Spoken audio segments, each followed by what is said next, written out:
우리 정부 임기 마지막 날까지 흔들림 없이 국민과 역사가 부여한 책무를 다하자는 다짐을 새롭게 합니다. 국민의 질책을 선약으로 여기고 국정 전반을 돌아보며 새 출발의 전기로 삼겠습니다. 지금까지의 성과는 더욱 발전시키고 부족한 것은 채우고 고치겠습니다.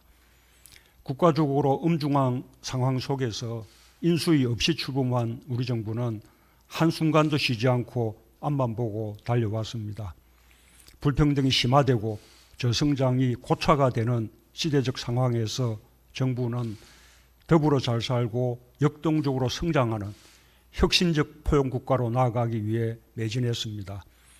경제사회 구조를 대전환하려는 우리 정부의 노력은 고용사회 안전망 구축과 디지털 뉴딜, 그린 뉴딜을 강력히 추진하는 한국판 뉴딜로 진화해 나가면서 선도형 경제로의 전환에 더욱 박차를 가하고 있습니다.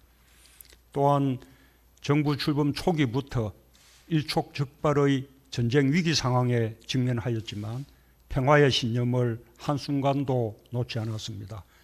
살 얼음판을 걷는 심정으로 조심조심 대화를 통한 문제 해결을 위해 각고의 노력을 기울인 결과 전쟁의 위기를 걷어내고 3번의 남북 정상회담과 역사적인 북미 정상회담이 성사되는 성과를 거두었습니다.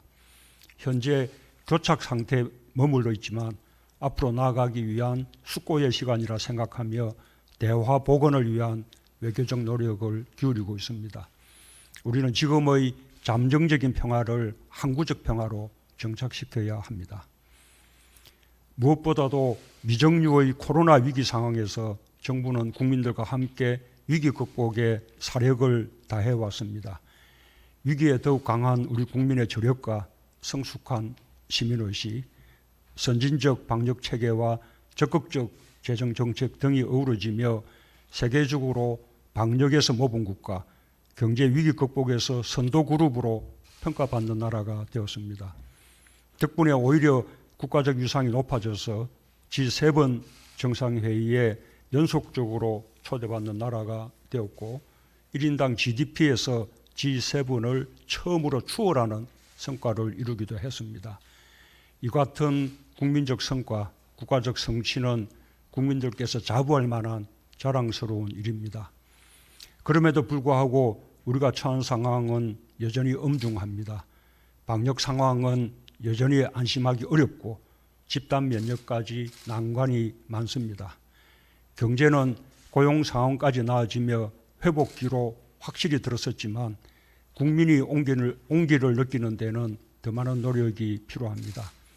최고의 민생 과제인 주거 안정도 남은 어려운 숙제입니다.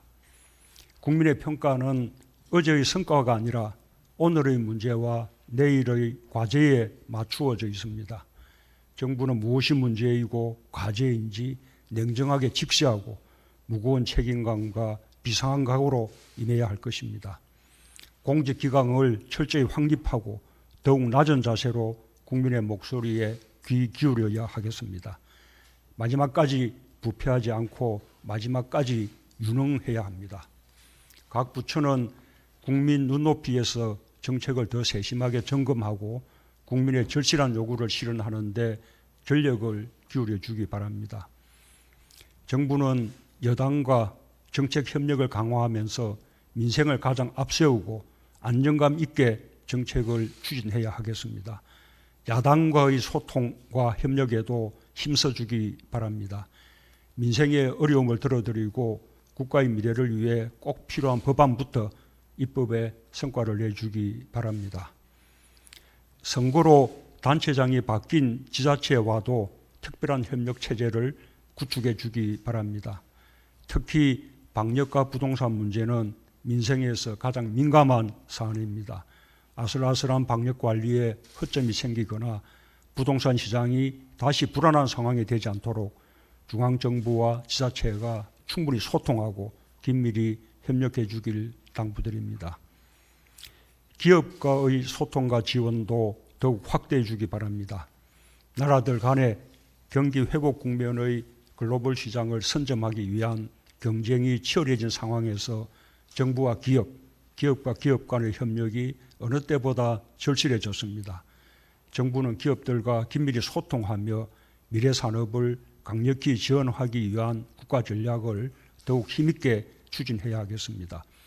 기업들도 투자 확대와 일자리 창출에 적극 나서준다면 정부로서 할 수 있는 모든 지원을 아끼지 않겠습니다. 정부는 국제사회와의 연대와 협력도 보다 강화할 것입니다. 며칠 후 기후정상회의가 열리고 5월 말 한국에서 P4G 정상회의를 개최합니다. 기후변화 대응에 국제사회의 일원으로서 책임과 역할을 더욱 높여가겠습니다. 5월에는 한미 정상회담도 계획되어 있습니다. 멈춰있는 한반도 평화의 시계를 다시 돌리기 위한 노력과 함께 경제협력과 코로나 대응, 백신 협력 등 양국 간 현안의 긴밀한 공조를 위해 심혈을 기울이겠습니다. 예, 이상입니다.